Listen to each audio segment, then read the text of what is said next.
Ey yaka වැහිලා ඉන්නේ දැන් ට්‍රැප් කරන්න යන්නේ කාසි මොකද වෙන්නේ සෝසා බැහැලා ඉන්නේ ගනිබන්තු මදන් ඔතලා ගන්නේ මල් දුමකින් පාවෙලා යන්නේ ඒ පාඩුවේ ඉන්නේ මට ගාන්ට වැදිලා ඉන්නේ අම්මොකද වෙන්නේ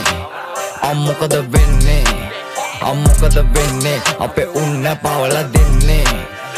Psych! That's the wrong number! මොකද වෙන්නේ ඇයි හොට්ටෝ බොකම වෙන්නේ කල්ලියට සයිල දාන්නේ පාරක දැක්කොතින් කන පලන්නේ හමන්න වන්නේ එකෙන්ද එන්නේ උඹ එකෙන් නම් මේකේ මං එන්නේ උඹේ උන්නේ පවලා දෙන්නේ මනුවර නම් බවලා දෙන්නේ කවම දෙන්නේ මොකද වෙන්නේ දැන් කියපන් මොකද වෙන්නේ සෝසා මොකද වෙන්නේ හොට්ටෝ මොකද වෙන්නේ කවුද හොට්ටෝ සෝසා කවුද හොට්ටෝ සෝසා